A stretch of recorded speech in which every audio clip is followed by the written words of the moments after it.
मर रहल बा रउआ उत्सव मनाई, मरघट के भीड़ के जलसा बताई, लइकन के चीख पे थपरी बजाई, थतमल सांस से तुरही बजाई, दवा न दुआ नइखे बस असही मर जाई, आदेश जवन आइल बा रउआ उत्सव मनाई, लोग जे मर रहल बा रउआ उत्सव मनाई। मेरा नाम आनंद कौशल है और आप सोच रहे होंगे कि मैं आपके सामने ये क्या बकलोली कर रहा हूँ।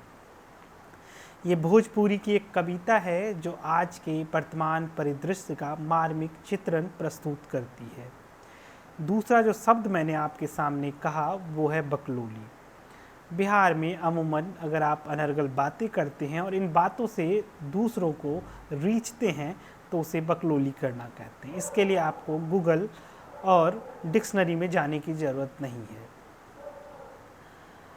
आज का जो परिदृश्य है भारत का, आज कोरोना के आंकड़े मुझे बताने की ज़रूरत नहीं है कितनी चिताएं सांसों के बिना सांसें अटक रही हैं। दिल्ली से कोलकाता, लखनऊ से पटना, भोपाल से इंदौर, इंदौर से अहमदाबाद, सब शहर अपने आप में पस्त हो चुकी है। मौत के आंकड़े जो रिपोर्ट में आपको दिखाई जाती है तकरीबन उससे 95% ज़्यादा स्थिति खराब है। लेकिन फिर भी हमारे देश के जो हुक्मरान हैं उन्हें इसकी कोई फ़िक्र नहीं है। फ़िक्र इसलिए नहीं है क्योंकि वो जानते हैं क्योंकि हम और आप अपने आप में मस्त हैं, इसलिए उन्हें हमारी फ़िक्र नहीं है। उन्हें फ़िक्र है किसकी? उन्हें अपने चुनाव की फ़िक्र है। हमारे देश के मुखिया, हमारे देश के नेता, पक्ष विपक्ष सबको चुनाव, कुर्सी, सत्ता की फ़िक्र है। लेकिन आज आम जन जो अपनी लाश को भी जलाने के लिए लंबी लंबी कतारें लगानी पड़ रही है, इन भयावह दृश्यों को देख के भी क्या पता उनका सीना रीझता है, उनके हृदय में आंसू आते हैं या नहीं आते हैं, ये हमें नहीं पता चलता।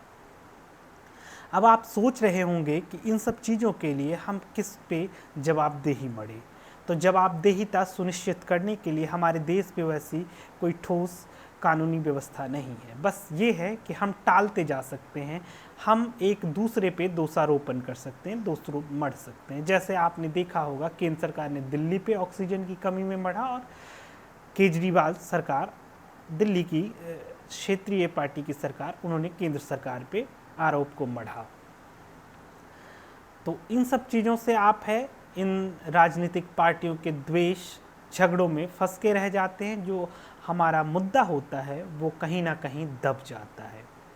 आज जब बात देश की हो रही है, देश में लोगों की आज ये स्थिति है, तो क्या आज हमें बात नहीं करनी चाहिए कि हमारे देश में आखिर ये स्थिति क्यों पनपी? ये समय आज तकरीबन 1 से 1.5 साल होने वाला है। क्या इतने लंबे अरस समय में हम एक कम से कम काम करने लायक एक बेसिक हेल्थ इंफ्रास्ट्रक्चर को डेवलप कर सकते थे? अब पूछेंगे कि इसकी जवाबदेही कौन सुनिश्चित करेगा, तो शायद ये आपको गूगल और आरटीआई में भी नहीं मिलेगा, क्योंकि आरटीआई अब हमारे देश में किसी काम की नहीं रही। तो आप डाल के भी रखेंगे, आरटीआई डालेंगे भी, तो इसकी सुनिश्चित जानकारी आपको नहीं मिलेगी। हमारे देश में नेताओं के बड़े बड़े ऑफिस ज़रूर चमके हैं। उनके जो राज्य स्तर का कार्यालय है या जिले स्तर पे, वो 5 स्टार होटलों की तरह चमक और दमक से लेस हो चुका है। लेकिन आपके ज़िले में एक अमूमन स्वास्थ्य सुविधा अच्छी सुनिश्चित नहीं हो पाई। ये सवाल ज़रूर आप अपने क्षेत्रीय नेताओं से पूछिएगा जो आपका प्रतिनिधित्व करते हैं, क्योंकि अगर हमने सवाल पूछने की रवायत को ख़त्म कर दी तो हम अपनी स्वतंत्रता को इसी तरह धीरे धीरे धीरे ख़त्म करने के कगार पे होंगे। आज कोई ये नहीं पूछता कि आज देश की जो स्थिति है उसमें हमारी सरकारों ने क्या क्या किया। कभी आप मौका मिले तो अपने लोकसभा, विधानसभा के हुक्मरान जो आपका प्रतिनिधित्व करते हैं उससे सवाल ज़रूर पूछिएगा, क्योंकि सवाल पूछना लोकतंत्र में ज़रूरी है। आपके साथ, हमारे साथ आज क्या हो रहा है इसकी वानगी आप विभिन्न न्यूज़ चैनलों में देखते होंगे।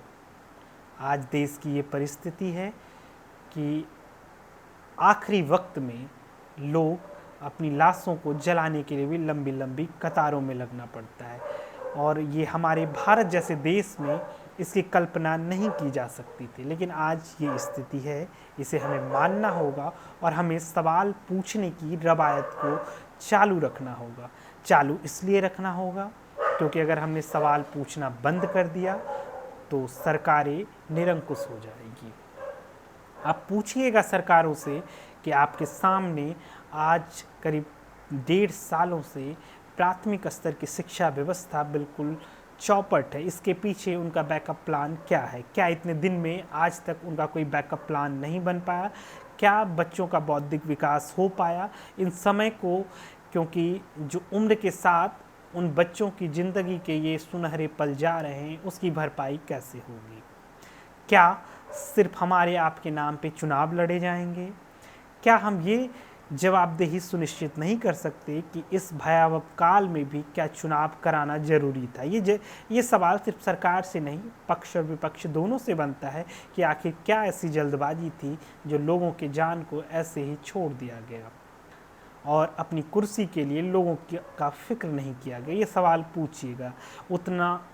उतने बड़े पैमाने पे जलसा करने की क्या ज़रूरत थी? क्या ज़रूरत थी लोगों को, उतने बड़े नेताओं को उतनी बड़ी बड़ी रैलियाँ करने की? आपने देखा होगा अभी हाल में ही जब पंचायत चुनाव यूपी में संपन्न हुआ तो उसके बाद कितने चुनाव कर्मी कोरोना ग्रस्त हुए।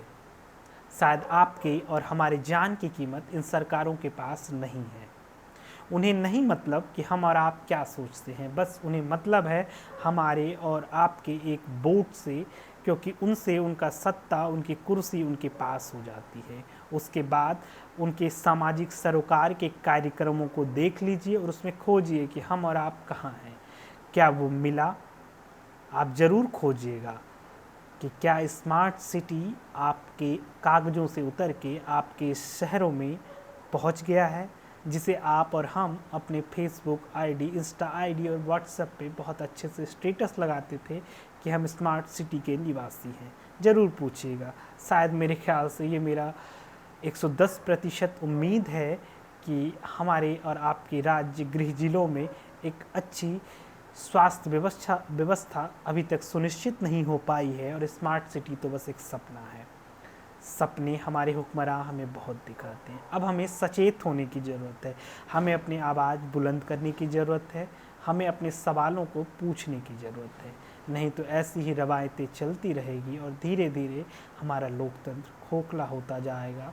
क्योंकि आज आपने देखा कि इस भयावह काल में भी आप ये नहीं पूछ सकते कि आखिर इसके पीछे हम जिम्मेदार किसे माने और इसकी सज़ा क्या सुनिश्चित की जाए। कभी पूछिएगा अपने गिरेबान में, और आने वाले कल में भी जब आपसे पूछा जाएगा कि जब हमारे देश में एक तरफ चुनावी रैलियां हो रही थी, दूसरी तरफ